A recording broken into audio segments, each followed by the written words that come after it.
This is an open video submission by a doctor on behalf of the entire people of the country to Shri Narendra Modi, the Prime Minister of India, and to all the other cabinet members, to all politicians watching this video. As the country is struggling with the COVID crisis,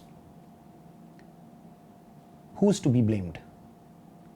Yes, I come from the anti-China sentiment. I would definitely agree there is a conspiracy. Who else? Many would say the government didn't plan, the government didn't forecast, the government didn't anticipate.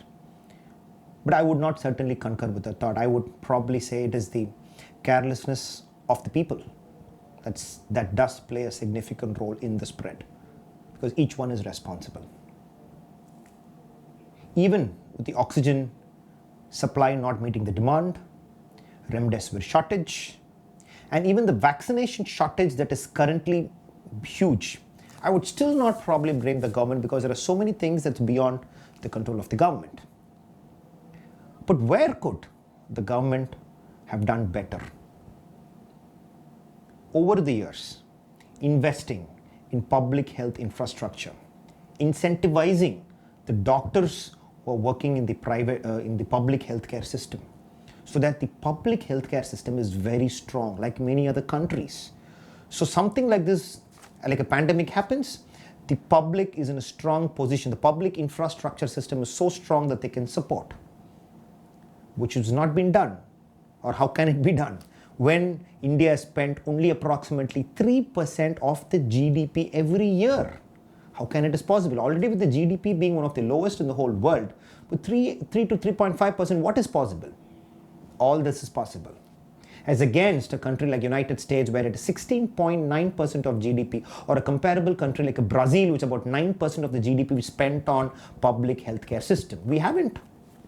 So automatically what happens? The private healthcare players fill up the gap. And we know very well, at least through this COVID crisis, it is majorly by the private healthcare system that has taken care of the patients who have suffered from COVID, or taking care or will continue to take care. But what has the government helped or incentivized this private healthcare system? I'm not sure even many doctors know these facts. In fact, private hospitals are treated in par with cinema theaters and malls in terms of electricity usage or the payment that they do, which is highest slab of electricity. So basically it means walking to a cinema theater and a mall is as good as walking into a hospital. That is the message that it takes. We all know about GST. The government is always meeting its GST targets. But you know where the GSTs are coming from? From the medicines that all of you are buying. Starting from your paracetamol to the important life-saving drugs like remdesivir and steroids. What used to be 5% earlier is 12% GST for every single medication that's been used. Once you've recovered out of a COVID, when you go back home, the doctors would give you multivitamin tablets, protein supplements to improve your muscle mass, which is charged at 18% GST. Why should a government earn out of a suffering, earn out of a pain? However, hospitals who are doing service are not supposed to collect GST from the patients for the service that the hospitals do. But they have to pay all their GST to buy every single equipment. How are they going to match this cost? Does the government pay back these GSTs to these hospitals? No. The next thing is insurance. Why do any one of us take insurance? To help us when there is an unexpected emergency like this. So basically, anybody who has an insurance should be covered completely. But what is really happening? At this point of time, most of the insurance claims submitted by hospitals are being denied, leaving the mercy of patients to pay for their bills, or at the hospitals to reduce their bills or to support the public. So it's the doctors and the patients are helping each other. Nobody is really coming to the help. Forget private insurance companies who work only towards profits. Even the public sector insurance companies are really not come to the help. There is something called GIPSA, which is basically a conglomerate of the public healthcare companies who work with a monopolistic attitude, who hardly cover, who have not really increased any of the cost in spite of the COVID over the years. Even they are working towards profitability. Public sector companies, so basically they're earning for the government at the mercy of the patients. In fact, many of you would be surprised to know the treatment at this point, the insurances does not cover the PPE kits, the masks, etc. They call it disposables and they don't cover it. So basically, they're expecting the doctors to treat you without even a mask.